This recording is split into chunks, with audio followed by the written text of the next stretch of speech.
The most interesting game in the world. The game that crossed the definition of a game and considered as an honor for each one related to some team. But how this game get up into this level and what is the secret beyond it that even established a war between two countries? This and more in this video, so stay tuned.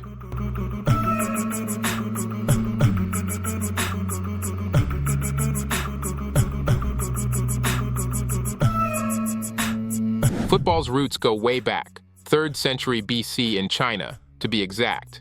Back then, during the Han Dynasty, a game called Suju had players kicking a leather ball through a small hole in a cloth, held up a few meters in the air. What started as a military drill soon became the favorite pastime of China's upper class. And it didn't stop there. The game made its way to Japan and gave birth to Kimari, where people formed a circle and tried to keep a ball in the air by kicking it, just like modern kick-ups, but with a twist. Different rules, different clothes, but the same love for kicking that ball. Ancient football-like games also popped up in Greece and Italy, but the football we know today didn't start to form until the 9th century. That's when medieval or mob football hit England, Scotland, and France.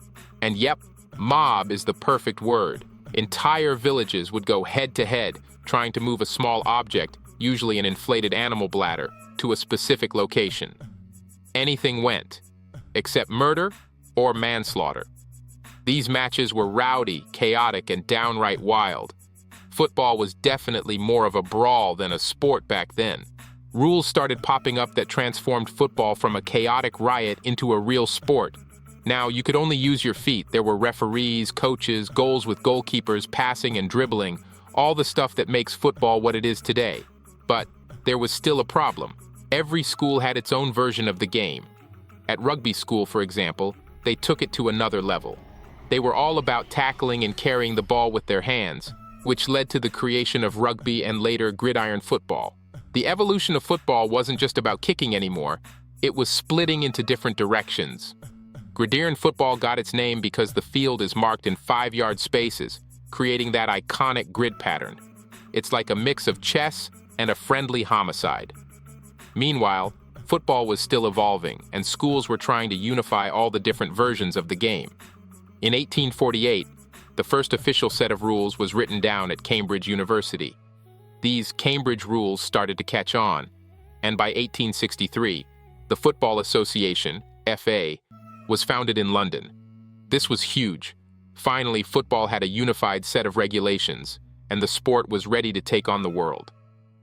As football exploded in popularity across the globe, it became clear that the sport needed an international organization. Enter FIFA. Founded in France in 1904, FIFA helped bring structure to the sport worldwide. Fast forward to today, and a staggering 3.5 billion people, yep, half the world, are football fans. But here's the thing, why do countries like the US and Canada call it soccer, while the rest of the world says football? And how does it make sense to call a sport football when most of the time you're using your hands? The answer actually makes sense when you dig into where the word came from. Surprisingly, the word soccer actually started in England. When the Football Association was founded in London in 1863, the official name for the sport became Association Football. The full title helped separate it from other forms like rugby football and Gaelic football. So, yeah, soccer isn't an American thing. It's a British abbreviation that eventually stuck. While most of the world calls it football, the name soccer was once very common in England too. It's just that, over time, they went back to calling it what we all know, football. Saying the full name Association Football every time? Yeah, no one had time for that. So they shortened things up. Back in the day, it was trendy to add dasher to words. Rugby football? That became rugger. Association football? It turned into footer or soccer. Yep, spelled with a CK too. So soccer comes straight from abbreviating Association Football. Kind of funny, right? What started as a British slang word traveled across the ocean and became what the US and Canada still call the sport to this day. In 1998, something truly bizarre happened during a football match in the capital of the Democratic Republic of Congo. A lightning strike hit the field. Now, lightning strikes aren't that unusual, but this one was wild. Half the players on the field were killed instantly. and they were all from the same team. The other team? Completely unharmed. It was like something out of a movie. To this day, no one's sure if it was just a freak accident or if there was something more to the story. People in the area believed in charms and spells, so naturally, the rumors started flying after the lightning strike. Some thought the visiting team had been cursed. What made things even spookier? The game was tied 1-1 right when the lightning struck, and only the visiting team's players died. Coincidence or something more? The mystery just deepened, and even now people still debate what really happened that day. The craziest scoreline ever? That happened in 2002 in Madagascar, with a final score of 149-0. But there's a twist. The losing team wasn't even trying to win. They kept kicking the ball into their own goal on purpose as a protest against the ref's decision. So yeah, it wasn't just bad defense, it was pure defiance. This wild act of rebellion gave us the most lopsided scoreline in football history. Before that, the biggest blowout in football history was back in 1885, with a score of 36-0. And in international football, Australia crushed American Samoa 31-0 in 2001. Both matches had something in common.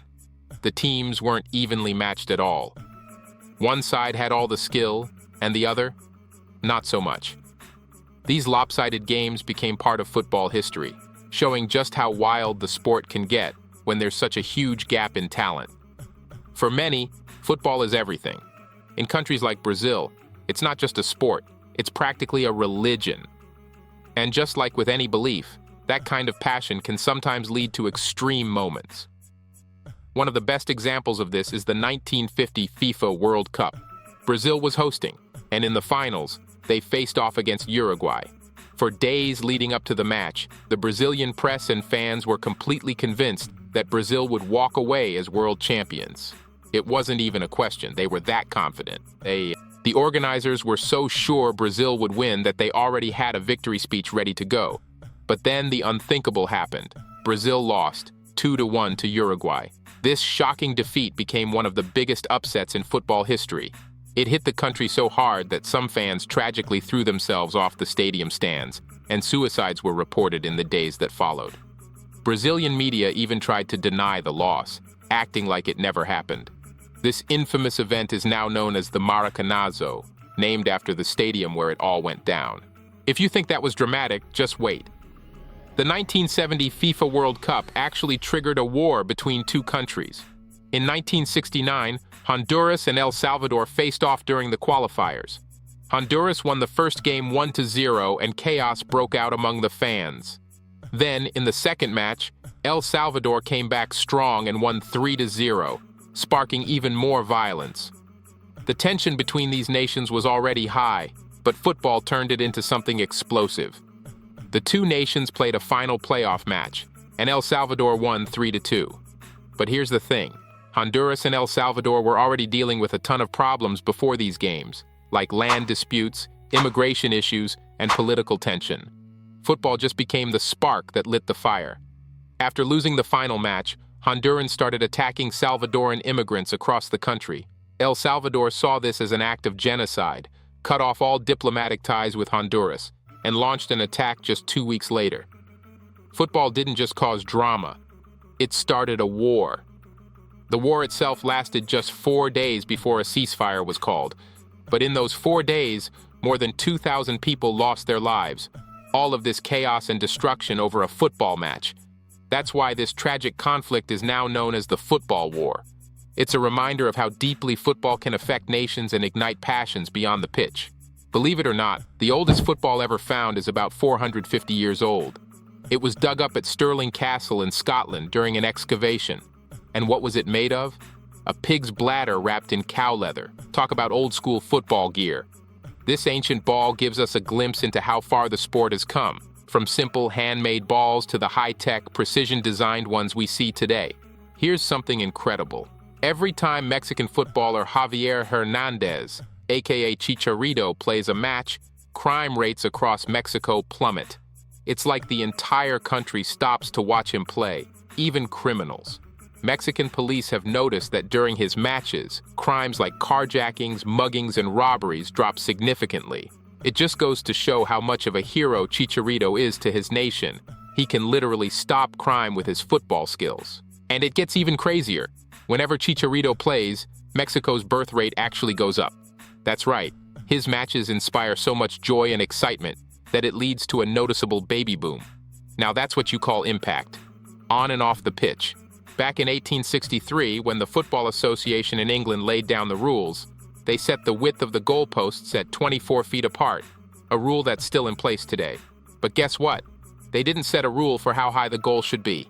In some games, they just used a string between the posts to mark the height, but in theory, you could score a goal at any height as long as it passed between the posts. Can you imagine the chaos that could cause in today's matches? Without a standard height for goals, it's no surprise that players and teams got into plenty of arguments. Finally, in 1882, they introduced the solid crossbar at a height of 8 feet, which is still the rule today. But even now, it's not required for a goal to have a net. Most goals do, of course, but technically it's not mandatory. Who knew football had so many strange twists and turns? That's it for today's episode. Thanks for watching. Don't forget to like, share, and subscribe, and see you in the next episode.